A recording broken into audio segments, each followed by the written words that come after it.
The Shadow File Full Story. June 12, 2014. Los Angeles, 2:14 a.m.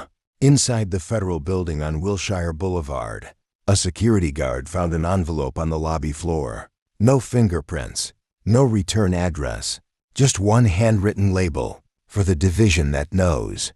Inside was a thin black USB drive. When the FBI plugged it in, a single PDF appeared.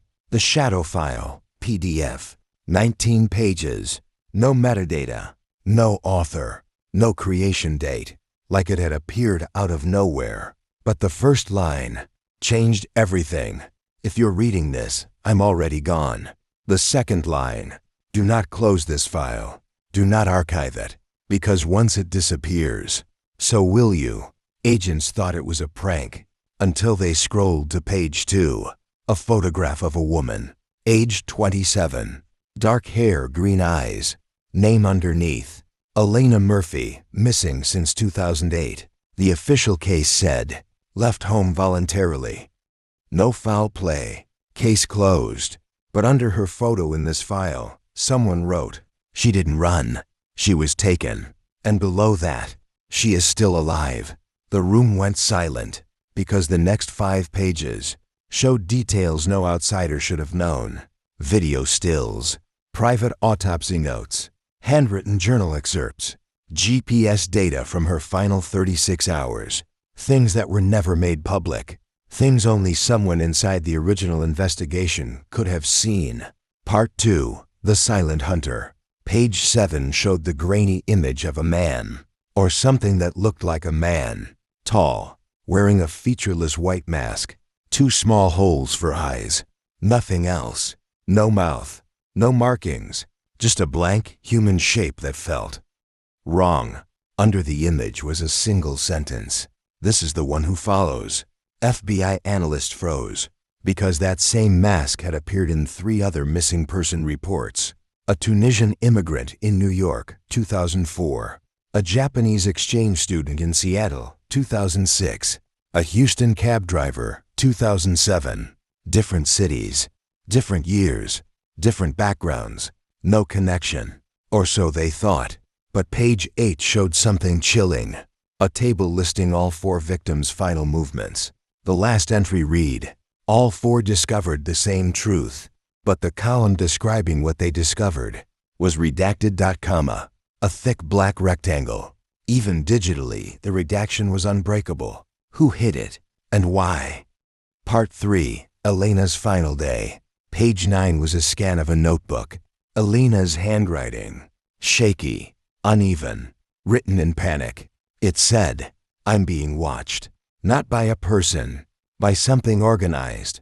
If anything happens to me, look in locker 41. Locker 41 where? There was no location, no building name, nothing. But on the margin someone else had written, they found the locker before we did. Page 10 contained a timestamp. April 18, 2008, 4:32 p.m.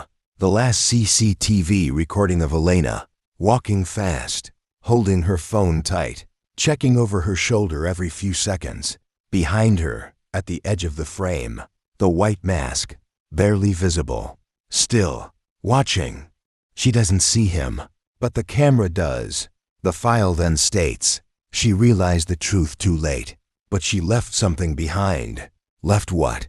Where? Part 4, The Hidden Connection. Page 11 was the most confusing page of the entire document. A diagram, arrows, names, dates, 4 victims, 4 different states, no overlap in their lives. But in the middle of the diagram, a symbol, a circle, with a horizontal line through it. Not a company logo, not a government emblem, nothing recognizable. Under it, they all saw this mark before they died. FBI analysts searched databases. No match. But inside the PDF metadata, hidden deep, a single phrase appeared. Project Sentinel. Tier 3. No one in the building had ever heard of Project Sentinel. Later, when they tried to trace where the PDF came from, the entire memory of the server wiped itself. Not deleted, physically overwritten. The IT team described it as, like the file erased its own footprints. Part 5. The Investigator Who Vanished. Page 12 suddenly switched authors. New handwriting. New tone. Someone else had taken over the document. It read, "My name doesn't matter. What matters is that I worked the Murphy case, and I found something I wasn't supposed to find." He writes that Alina had discovered a data exchange hidden inside a medical research network, a network that collected information on people without their knowledge. Not medical data, not financial data, something stranger, psychological profiles, patterns of fear, behavior mapping, tracking anxiety responses. Why? The writer explains, they weren't studying the victims. They were testing them. Testing for what? Another redacted block. But the next line, the white mask wasn't a person. It was a protocol. What does that mean? A protocol? How can a protocol follow people? Part 6, the final warning. Page 14 contained an audio transcript. Alina's last known phone call, recorded by accident, caught on a voicemail. Her voice trembling. "If something happens to me, tell them it wasn't a kidnapping. Tell them I said no. Tell them I refused." Then footsteps. A door. Breathing. Then a second voice. Male. Calm. Flat. Emotionless. "We warned you, Alina." Then silence. The Shadow Files writer adds, "This recording was never added to the official case. Someone removed it." Part 7. The 317 footage. Page 15 shows a still from undisclosed footage. A room. Concrete floor. Metal chair. In the corner. A drawing. The same circle with a line. Under it. She drew this before disappearing. Someone, maybe Elena, scratched words into the floor. 7 of us. 3 gone. 4 left. They choose the ones who ask questions. Then, do not trust the man with no eyes. Part 8. The collapse. Page 16 describes the final hours of the investigator who wrote the notes. He claims he found a second notebook. The real notebook, hidden in Elena's storage unit. Inside were details about a behavior experiment conducted across multiple cities. Subjects were observed for months. Not harmed, not contacted, just watched. Until they noticed they were being watched. Every subject who became aware vanished. He ends with, "There is no killer, no stalker, no masked man. There is only observation and elimination. Then, if you see the symbol, it means you've been selected." Part 9. The disappearance.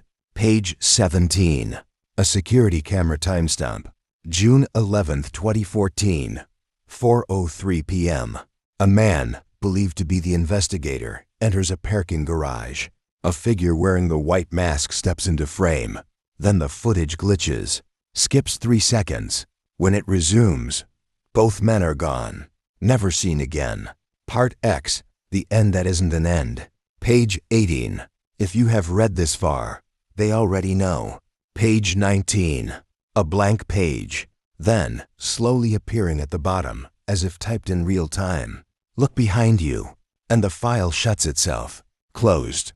Corrupted. Unreadable. Every agent who opened it reported the same thing. The file could only be opened once. After that, it erased itself from existence. And now, this is all that remains. A 19-page file that arrived from nowhere, containing details no civilian should know, written by a man who no longer exists, about a woman whose case was declared not suspicious. 4 victims, 1 symbol, 1 mask, 1 unexplained pattern, and 1 question: who is watching us? Before we even notice them? The truth isn't lost. It was taken, just like they were. This was the shadow file, the case they tried to erase.